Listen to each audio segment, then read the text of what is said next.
मित्रों नमस्कार, मैं महेंद्र कुमार सहगल यूट्यूब चैनल में आपका स्वागत करता हूं और आशा करता हूं कि आप सभी लोग बहुत अच्छे होंगे। मित्रों, आज हम जीव विज्ञान में, बायोलॉजी में राइबोसोम पार्ट 2 के बारे में अध्ययन करेंगे। मित्रों, अभी जीवन में बहुत संघर्ष करना है और संघर्ष के साथ अभी जीवन बहुत जीना, बहुत अभी कुछ जीवन में संघर्ष करते लड़ना है, क्या करना है, बहुत सारी परीक्षाएं देनी है, जीवन को जीना है। इसी से कि कई जीत बाकी है, कई हार बाकी है, कई जीत बाकी है, कई हार बाकी है, अभी तो जिंदगी का सार बाकी है। यहाँ से चले हैं नई मंजिल के लिए, यहाँ से चले हैं नई मंजिल के लिए। यह तो एक पन्ना था मित्रों, यह तो एक पन्ना था मित्रों, अभी तो पूरी किताब बाकी है, अभी तो पूरी किताब बाकी है। आइए मित्रों, इसी के साथ हम लोग राइबोसोम के बारे में पढ़ते हैं। देखिए, हेडिंग क्या है आपका? मॉलिक्यूलर वेट ऑफ राइबोसोम, यानी राइबोसोम का आणविक भार या वजन कह सकते हैं। क्या है? तो प्रोकैरियोटिक सेल में जो आणविक भार होता है मित्रों, वो 2.5 इंटू 10⁻⁶ डाल्टन होता है, या कह सकते हैं लगभग 2.5 × 10⁻⁶ डाल्टन होता है, या 2.7 मिलियन डाल्टन कह सकते हैं। आइए मित्रों, प्रोकैरियोटिक सेल में प्रोकैरियोटिक सेल में 70 राइबोसोम पाया जाता है। कौन यह मित्रों? 70 राइबोसोम पाया जाता है, और ये 70 राइबोसोम में जो आणविक भार होता है, मॉलिक्यूलर वेट होता है, वो 2.5 या कह सकते हैं लगभग 2.7 मिलियन डाल्टन होता है, या 2.7 इंटू 10⁻⁶ कह सकते हैं, या 2.5 इंटू 10⁻⁶ डाल्टन। और ये जो होता है, ये बैक्टीरियल राइबोसोम होता है। बैक्टीरिया किसमें बैक्टीरिया में कौन सेल पाया जाता है? प्रोकैरियोटिक। बैक्टीरिया में कौन सेल पाया जाता है? प्रोकैरियोटिक। तो बैक्टीरिया में अगर पूछा जाए बैक्टीरिया में के राइबोसोम में मॉलिक्यूलर वेट कितना होता है, तो 2.5 इंटू 10⁻⁶ डाल्टन, या कह सकते हैं 2.7 मिलियन डाल्टन। आइए मित्रों, अब उसी के तरह अगर पूछा जाए यूकैरियोटिक में कितना पाया जाता है, यूकैरियोटिक में कौन सा राइबोसोम पाया जाता है मित्रों? 80। कौन सा राइबोसोम? 80 राइबोसोम। कौन सा राइबोसोम मित्रों? 80 राइबोसोम पाया जाता है यूकैरियोटिक सेल में। तो 80 राइबोसोम, इसका जो मॉलिक्यूलर वेट होता है वो लगभग 4.5 या कह सकते हैं 4 to 4.5 होता है। 4 to 4.5 4 to 4.5 इंटू 10⁻⁶ डाल्टन, या कह सकते हैं 4 यानी 4 से 4.5 मिलियन डाल्टन होता है। और ये कितना होता है? ह्यूमन राइबोसोम, मानव में जो राइबोसोम पाया जाता है, उसका जो मॉलिक्यूलर वेट होता है मित्रों, वो होता है लगभग 4 से 4.5 मिलियन डाल्टन, या 4 से 4.5 × 10⁻⁶। तो चाहे जो आएगा आपकी परीक्षा में 4 से 4.5 के बीच में मान लीजिए। ये ह्यूमन राइबोसोमल मॉलिक्यूलर वेट। मित्रों, यूकैरियोटिक राइबोसोम के 60 CS यूनिट जो होती हैं, इसमें 3 टाइप के, हमने इसके पहले वाले क्लास में बताया है कि इसके 60 यूनिट जो होता है, 60 यूनिट होता है, इनके 3 टाइप RNA में पाए जाते हैं। 3 टाइप RNA में कितना? 3 टाइप। कौन कौन? आपको बताया था 60 S के एक 28 S RNA पाया जाता है, दूसरा 5.8 S RNA पाया जाता है, तीसरा 5 एस आर एन ए पाया जाता है। तो 28 एस आर एन ए जो होता है, इसमें इसमें बेस पेयर जो होते हैं लगभग कितने होते हैं मित्रों? इसमें बेस पेयर की जो संख्या होती है लगभग कितनी होती है? 5। कितने बेस पेयर होते हैं मित्रों? 5। 28 एस आर एन ए में इसमें बेस पेयर की संख्या कितनी होती है? 5000 बेस पेयर। अब 5.8 एस आर एन ए जो होता है, इसमें जो बेस पेयर की संख्या होती है वो लगभग कितना होता है मित्रों? 160 बेस पेयर, यानी 160 बेस पेयर होता है। 160 बेस पेयर होते हैं। किसमें होता है? 5.8 S R N A, 5.8 S R N A में जो है 160 160 बेस पेयर पाया जाता है। और जबकि वहीं पर देखा जाए 5 एस आर एन ए जो होता है, 5 एस आर एन ए जो होता है, इसमें जो बेस पेयर होते हैं, बेस पेयर की जो संख्या मानी जाती है वो लगभग कितनी मानी जाती है मित्रों? ये 120 बेस पेयर या 120 बेस पेयर होता है। 120 base pair, 20 base pair, 120 base pair 5 S वाली। और जो दूसरी यूनिट होती है 60 यूनिट के बाद दूसरे यूकैरियोटिक में 2 यूनिट होती है, 40 एस, 60 60 एस में 3 बेस पेयर होते हैं। 28 एस आर एन में 5.8 एस आर एन में और 5 एस आर एन ये पाया जाता है। तो 28 एस आर एन में 5000 base pair, 5.8 5.8 S R N में 160 बेस पेयर और 5 एस आर एन या 5 एस आर एन में 120 बेस पेयर। मित्रों 40 एस यूनिट जो होती है इसमें 18 S base pair, 18 S R N N A होता है। आपको बता चुके हैं 18 S R N, 18 S R N A पाया जाता है। 18 एस आर एन ए में इसमें लगभग 2000 बेस पेयर पाए जाते हैं। कितने? 2000, यानी 2000 बेस पेयर पाया जाता है। इसमें मित्रों 18 S R N A, 18 S R. और देखिए हमने नोट पे लिखा है, एक चीज जान लीजिए, जब इन दोनों के किससे किससे एक दूसरे से चिपके रहते हैं। आपको हम बताए थे पिछले क्लास में कि यहाँ ये आपका है E R, R E R, R E R है। आर ई आर पर 0.001 मोलर पर, 0.001 मोलर पर, मोलर कंसेंट्रेशन पर ये मैग्नीशियम आयन की उपस्थिति में एक दूसरे से क्या रहते हैं? चिपके रहते हैं, जुड़े रहते हैं। लेकिन अगर इसका कंसेंट्रेशन 0.001 मोलर से ज्यादा हो जाए मैग्नीशियम आयन का, तो ये एक स्थिति ऐसी आ जाती है कि ये कई राइबोसोम यहाँ जो आर आर एन ए, यहाँ इसमें आर आर एन ए में से बल्कि कहाँ से चिपक जाते हैं कि ये एम आर एन ए से पर अटैच हो जाते हैं और इसे हम पॉलीराइबोसोम कहते हैं। देखिए यहाँ हमने एक सब यूनिट बनाया, दूसरा 60 एस बनाया, ये एक दूसरे से चिपक गए, 80 एस यूनिट हो गया राइबोसोम। और यही 80 एस यूनिट 120 एस यूनिट में बदल जाता है, डायमर में बदल जाता है, दो दो करके। और यही जाकर के फिर टूट जाता है, कई राइबोसोम जुड़ने के कारण ये पॉलीराइबोसोम बन जाता है। क्या बन जाता है मित्रों? पॉलीराइबोसोम। अब किसमें जुड़ता है?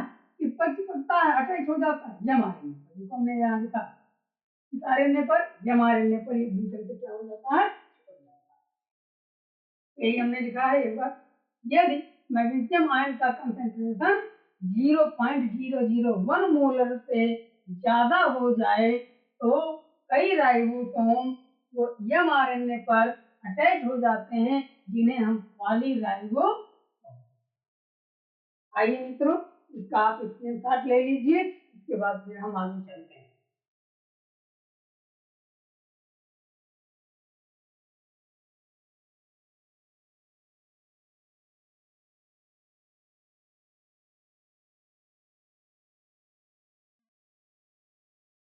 आइए मित्रों हम लोग राइबोसोम के बारे में जानेंगे, देखिए क्या है। यहाँ हमने नोट्स में लिखा है कि राइबोसोम में एक एंजाइम पाया जाता है।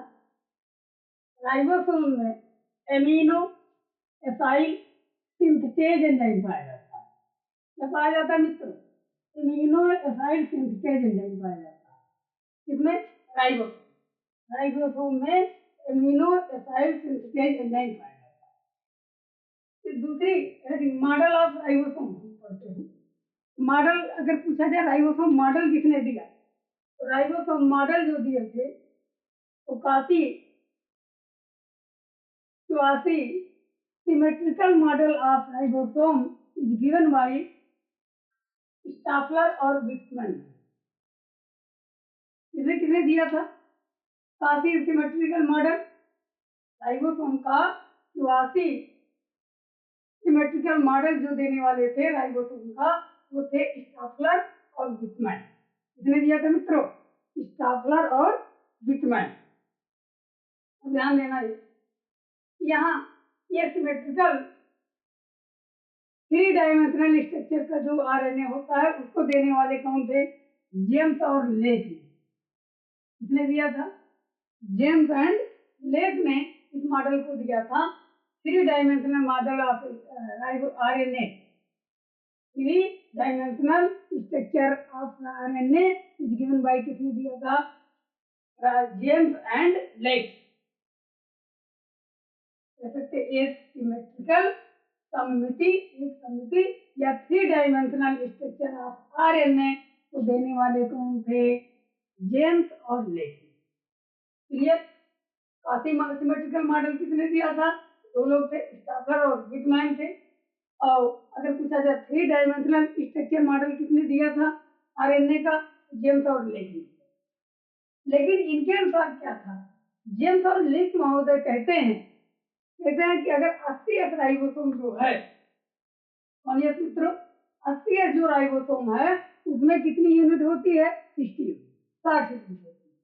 अब उस 60 यूनिट में 3 पार्ट मुख्य रूप से पाए जाते हैं। Start 2 part, start central protuberance और राइट होती है। क्या क्या होती है? लेक और जेम्स के अनुसार 80 जो राइबोसोम होता है उसका 60 यूनिट जो सब यूनिट होता है उसमें स्टार्ट और सेंट्रल प्रोट्यूबरेंस एंड राइट पाया जाता है। जबकि 40 में हेड, बेस, प्लेटफॉर्म। 40 में क्या क्या होता है मित्रों? हेड, बेस और प्लेटफॉर्म। इतना क्लियर? इन प्रोकैरियोटिक सेल में प्रोटीन सिंथेसिस जो किया जाता है किसके द्वारा किया जाता है? क्लोरन। प्रोकैरियोटिक की बात हो रही है। क्लोरन फेनिकोल एंटीबायोटिक, इसे समझिए।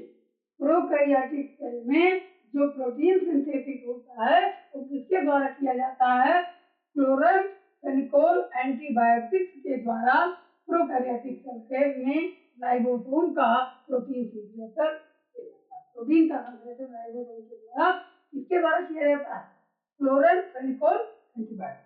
लेकिन जब यूकैरियोटिक में वही होता है तो साइक्लोहेक्साएमाइड के द्वारा।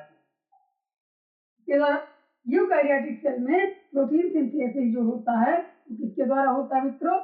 साइक्लोहेक्साएमाइड के द्वारा। फिर से ये जरूर जाने रहिए, एक बार और रिवाइज कर दीजिए, थोड़ा स्पीड से चलते हैं। प्रोकैरियोटिक सेल में प्रोटीन सिंथेसिस को फॉर्मुलेटेड किसके द्वारा फॉर्मुलेटेड किया जाता है? मेथियोनिन के द्वारा। किसके द्वारा? मेथियोनिन के द्वारा करते हैं। प्रोकैरियोटिक सेल में प्रोटीन संश्लेषण को फॉर्मुलेटेड किसके द्वारा करते हैं? मेथियोनिन के द्वारा। जबकि यूकैरियोटिक सेल में जो प्रोटीन संश्लेषण को, प्रोटीन सिंथेसिस को फॉर्मुलेटेड नहीं, जब जब जो है उसी उल्टा होगा, अनफॉर्मुलेटेड मेथियोनिन द्वारा किया जाता है। अनफॉर्मुलेटेड मेथियोनिन के द्वारा करते हैं और राइबोसोम को प्रोटीन की फैक्ट्री कही जाती है। राइबोसोम को क्या कहा जाता है? प्रोटीन की फैक्ट्री। तो पूछा जाए कि फैक्ट्री ऑफ प्रोटीन इसको कहा जाता है राइबोसोम को प्रोटीन की क्या कही जाती है। आइए मित्रों एक बार और रिवाइज कर देता हूँ। राइबोसोम में कौन एंजाइम पाया जाता है मित्रों? एमिनो एसाइल सिंथेज एंजाइम पाया जाता है। एमिनो एसाइल सिंथेज एंजाइम पाया जाता है। जबकि मॉडल ऑफ राइबोसोम में एक मॉडल दिए थे क्लासिक सिमेट्रिकल मॉडल जो राइबोसोम का था, उसको देने वाले दो लोग थे। कौन कौन थे? स्टाफलर और विटमैन। और ये सिमेट्रिकल मॉडल या 3 dimensional structure model of RNA का देने वाले कौन थे? जेम्स और कौन थे? लेक। क्लियर? अब बात कर लेते हैं जेम्स और लेक के अनुसार। जेम्स और लेक ये कहते हैं कि जो 80 राइबोसोम होता है उसकी जो सबसे बड़ी यूनिट होती है 60 यूनिट जो होती है वो स्टार्च और सेंट्रल प्रोट्यूबरेंस और जो है राइज होती है, राइज से बड़ी होती है। जबकि वही जो 40 अर्थात 40 यूनिट जो होता है उसमें हेड, बेस और जो है प्लेटफॉर्म होता है। हेड होता है, बेस होता है और प्लेटफॉर्म होता है। ये मित्रों अब यहाँ प्रोकैरियोटिक सेल में प्रोटीन सिंथेसिस जो होता है वो किस एंटीबायोटिक के द्वारा किया जाता है? क्लोरमफेनिकोल एंटीबायोटिक के द्वारा किया जाता है। जबकि यूकैरियोटिक में साइक्लोहेक्सामाइड के द्वारा। यूकैरियोटिक सेल में प्रोटीन संश्लेषण जो किया जाता है वो किसके द्वारा किया जाता है? कह सकते किस एंटीबायोटिक के द्वारा? साइक्लोहेक्सामाइड जो है एंटीबायोटिक के द्वारा किया जाता है। अच्छा, प्रोकैरियोटिक सेल में प्रोटीन सिंथेसिस को किसके द्वारा फॉर्मुलेटेड करते हैं? मेथियोनिन के द्वारा।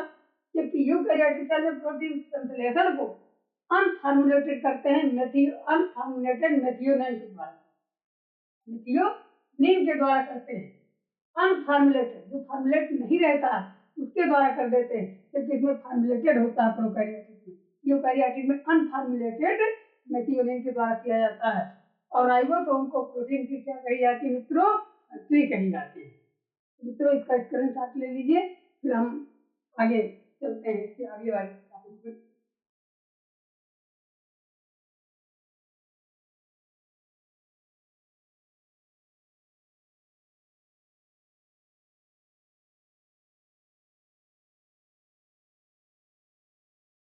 आइए मित्रों हम लोग राइबोसोम के बारे में थोड़ा सा और पढ़ते हैं, देखते हैं क्या है और क्या बचा है। प्रोकैरियोटिक सेल, देखिए प्रोकैरियोटिक सेल में प्रोटीन सिंथेसिस प्रोकैरियोटिक सेल के प्रोटीन सिंथेसिस में 30 यानी 30 सब यूनिट होता है। उसमें प्लस एमआरएनए जुड़ा रहता है, उसमें फॉर्मुलेटेड मेथियोनिन होता है, प्रोटीन फैक्टर होते हैं। ये सब मिल करके इनिशिएट कॉम्प्लेक्स बनाते हैं। क्या बनाते हैं मित्रों? यानी प्रोकैरियोटिक सेल में प्रोटीन सिंथेसिस के समय प्रोटीन प्रोकैरियोटिक सेल में प्रोटीन संश्लेषण के समय उसमें 30 सब यूनिट होता है, प्लस एमआरएनए होता है, प्लस इसी में फॉर्मुलेटेड मेथियोनिन होता है और प्रोटीन के फैक्टर होते हैं जो F1, F2, F3 मिलकर इनिशिएट कॉम्प्लेक्स बनाते हैं। इतना समझ में आया मित्रों? क्या क्या होता है? 30 यानी प्रोकैरियोटिक सेल में 2 सब यूनिट होते हैं, 50 दूसरा 30। तो 30 में जो होता है उसमें एमआरएनए होता है 30 सब unit plus mRNA plus formulated methionine होता है प्लस प्रोटीन फैक्टर होता है। और ये प्रोटीन फैक्टर में F1, F2, F3 ये सब मिल करके इनिशिएट कॉम्प्लेक्स बनाते हैं। राइबोसोम में एमिनो एसाइल, अभी हमने बताया था एमिनो एसाइल सिंथेज एंजाइम पाया जाता है और जो प्रोटीन संश्लेषण भाग लेता है मित्रों, प्रोटीन संश्लेषण में भाग लेता है। कौन एंजाइम पाया जाता है? एमिनो एसाइल सिंथेज एंजाइम पाया जाता है जो प्रोटीन संश्लेषण में क्या करता है? भाग लेता है। और एमआरएनए का संश्लेषण डीएनए स्ट्रैंड पर होता है। एमआरएनए जबकि आरएनए का भाग है, लेकिन एमआरएनए का जो संश्लेषण होता है वो डीएनए स्ट्रैंड पर होता है, जिसे हम ट्रांसक्रिप्शन कहते हैं। क्या कहते हैं मित्रों? ट्रांसक्रिप्शन। जैसे समझ लीजिए ये एमआरएनए का संश्लेषण डीएनए स्ट्रैंड पर होता है, जिसे हम ट्रांसक्रिप्शन कहते हैं। डीएनए में नाइट्रोजनस बेस पाया जाता है। आगे हम बताएंगे। डीएनए में नाइट्रोजनस बेस पाया जाता है जो प्रोटीन संश्लेषण के सारे जो इंफॉर्मेशन होते हैं उसका कोडिंग करता है। उसका क्या करता है मित्रों? कोडिंग करता है, कोड बनाता है, और इसी कोड को एमआरएनए ट्रांसक्रिप्शन के दौरान रिसीव करता है। जैसे समझ लीजिए डीएनए की जो नाइट्रोजनस बेस होती है उसमें प्रोटीन संश्लेषण के सारे इंफॉर्मेशन की कोडिंग होती है, और उसी कोड को एमआरएनए ट्रांसक्रिप्शन के दौरान रिसीव कर लेता है। अर्थात कह सकते हैं एमआरएनए में डीएनए स्ट्रैंड की सारी कोडिंग होती है। बस आरएनए में थाइमिन के स्थान पर क्या पाया जाता है? यूरेसिल पाया जाता है। देखिए मित्रों, डीएनए की नाइट्रोजनस बेस में प्रोटीन संश्लेषण जब होता है, प्रोटीन संश्लेषण के प्रोटीन सिंथेसिस के सारे इंफॉर्मेशन कोडिंग होती है। सारे इंफॉर्मेशन की क्या होती है? कोडिंग होती है, और इसी कोड को हम एमआरएनए का ट्रांसक्रिप्शन के दौरान, एमआरएनए क्या काम करता है? ट्रांसक्रिप्शन के दौरान रिसीव कर लेता है। क्या कर लेता है? रिसीव कर लेता है। जो कोड नाइट्रोजनस बेस में प्रोटीन संश्लेषण के सारे इंफॉर्मेशन की जो कोडिंग होती है, उसी कोड को एमआरएनए ट्रांसक्रिप्शन जब करता है उस समय क्या कर लेता है? रिसीव कर लेता है। अर्थात कह सकते हैं कि एमआरएनए में डीएनए स्ट्रैंड की सारी कोडिंग, एमआरएनए में डीएनए स्ट्रैंड में जितनी कोडिंग होती है वो सारी कोडिंग एमआरएनए में भी पाई जाती है। क्यों? क्योंकि एमआरएनए जो है ट्रांसक्रिप्शन के दौरान वही कोडिंग तो रिसीव करता है। बस आरएनए में थाइमिन की जगह, थाइमिन के स्थान पर क्या पाया जाता है मित्रों? यूरेसिल पाया जाता है। यानी थाइमिन के स्थान पर थाइमिन, थाइमिन को डिकोड टी से करते हैं, कैपिटल टी से, और यूरेसिल को यू, यूरेसिल को किससे? यू से डिनोट करते हैं।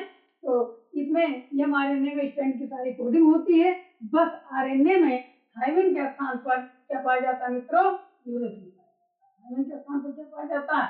यूरेसिल। यहाँ थाइमिन, डीएनए में आपका थाइमिन पाया जाता है, आरएनए में यूरेसिल।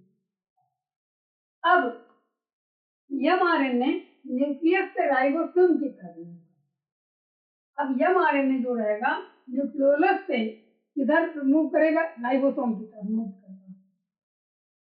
एमआरएनए ये न्यूक्लियोलस से किसकी तरफ मूव करेगा? राइबोसोम की तरफ। न्यूक्लियोलस से राइबोसोम की तरफ मूव कर दी। और एमआरएनए है, एमआरएनए ये जो है न्यूक्लियोलस से, केंद्रिका से ये किधर? राइबोसोम की तरफ मूव कर दिया, और अपना कोड किसको दे देता है? टीआरएनए। जो एमआरएनए कोड लिया होता है वो न्यूक्लियोलस से राइबोसोम की तरफ जाता है, और जा करके अपना जो कोड डिकोड किया रहता है डीएनए से, उस कोड को किसको दे देता है? टीआरएनए। क्लियर मित्रों? सारा प्रक्रिया समझ में आ गया।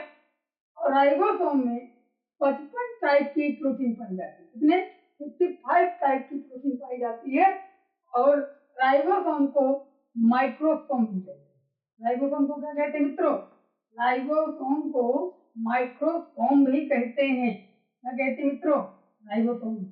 एक बार और दोहरा दे रहे हैं आपको, ध्यान दीजिएगा। प्रोकैरियोटिक सेल में प्रोटीन संश्लेषण के समय, जब प्रोकैरियोटिक सेल में प्रोटीन संश्लेषण होता है उसमें जो दो यूनिट होती है, 50 या 30 ऐसी यूनिट में एमआरएनए मिलता है, 30 ऐसी यूनिट में एमआरएनए मिलता है, और प्लस फॉर्मुलेटेड मेथियोनिन मिलता है, प्लस प्रोटीन फैक्टर मिलते हैं, F1 F2 F3, ये सब मिलकर के एक कॉम्प्लेक्स बनाते हैं जिसे हम इनिशिएट कॉम्प्लेक्स कहते हैं। ये मित्रों राइबोसोम में एमिनो एसाइल सिंथेटेज एंजाइम पाया जाता है, एमिनो एसाइल सिंथेटेज एंजाइम पाया जाता है जो प्रोटीन संश्लेषण में भाग लेता है। क्लियर? एमआरएनए का संश्लेषण कहाँ होता है? डीएनए स्ट्रैंड पर होता है। कहाँ पर होता है? डीएनए स्ट्रैंड पर। और जिसे हम क्या कहते हैं? ट्रांसक्रिप्शन। एमआरएनए का संश्लेषण कहाँ होता है? डीएनए स्ट्रैंड पर होता है, जिसे हम ट्रांसक्रिप्शन। डीएनए की नाइट्रोजनस बेस में प्रोटीन संश्लेषण के सारे इंफॉर्मेशन, फिर से डीएनए की नाइट्रोजनस बेस में प्रोटीन संश्लेषण के सारे इंफॉर्मेशन की कोडिंग होती है। जितना प्रोटीन संश्लेषण में कोडिंग होता है, वो डीएनए की नाइट्रोजनस बेस में प्रोटीन संश्लेषण के सारे इंफॉर्मेशन की जो कोडिंग होती है, इसी कोड को एमआरएनए ट्रांसक्रिप्शन के दौरान रिसीव कर लेता है, अपने अंदर रख लेता है। यानी इसका मतलब इससे पता चल रहा है कि डीएनए के अंदर जो पाया जा रहा है कोड, वही आरएनए। एमआरएनए क्या करता है? डीएनए से रिसीव कर लिया। अब क्या करेगा? कब रिसीव करता है? ट्रांसक्रिप्शन के दौरान। बहुत पूछा जाता है। अर्थात एमआरएनए डीएनए स्ट्रैंड की सारी कोडिंग जो है एमआरएनए में डीएनए स्ट्रैंड की सारी कोडिंग हो जाती है, यानी उसमें प्रेजेंट हो जाता है। और बस अंतर दोनों में क्या रहता है? एमआरएनए में थाइमिन के स्थान पर या आरएनए में थाइमिन के स्थान पर यूरेसिल होता है। इतना क्लियर? अब क्या करेगा? अब ये एमआरएनए के अंदर जो है वो कोड आ गया। अब एमआरएनए क्या करेगा? अब एमआरएनए यही न्यूक्लियोलस से, केंद्रिका से राइबोसोम की तरफ मूव करेगा। इधर मूव करेगा राइबोसोम से, तो न्यूक्लियोलस से एमआरएनए इधर मूव करेगा, राइबोसोम मूव करेगा और अपना कोड जो रहेगा वो किसको दे देता है? टीआरएनए। किसको दे देता है मित्रों? टीआरएनए को, यानी ट्रांसफर आरएनए। अब ध्यान देना, ये मैसेज पहुंचाता है एमआरएनए, मैसेंजर आरएनए इसको कहा जाता है, तो संदेश वाहक आरएनए ये उस कोड को, उस संदेश को टीआरएनए को दे देगा। क्लियर? किससे लिया ये एमआरएनए? डीएनए से लिया, जिसको हम ट्रांसक्रिप्शन कहते हैं। वो रिसीव कर लिया और रिसीव करने के बाद ये किसको? न्यूक्लियोलस से राइबोसोम की तरफ जाएगा और किसको दे देगा? टीआरएनए। क्लियर? अब राइबोसोम में कितने टाइप के जो है प्रोटीन पाई जाती हैं? 55 टाइप, 55 टाइप ऑफ प्रोटीन पाई जाती हैं। और राइबोसोम को माइक्रोसोम भी कहते हैं, राइबोसोम को प्रोटीन की फैक्ट्री भी कहते हैं। मित्रों, आज के इस क्लास में बस इतना ही। अब हम अगले क्लास में मिलेंगे गाल्जी बॉडी के साथ। गाल्जी बॉडी के बारे में अध्ययन करेंगे। मित्रों, पुनः एक बार सभी मित्रों को नमस्कार। और सभी मित्रों को अगर ये वीडियो अच्छा लगा होगा तो कृपया लाइक, सब्सक्राइब एवं शेयर कर दीजिएगा। धन्यवाद।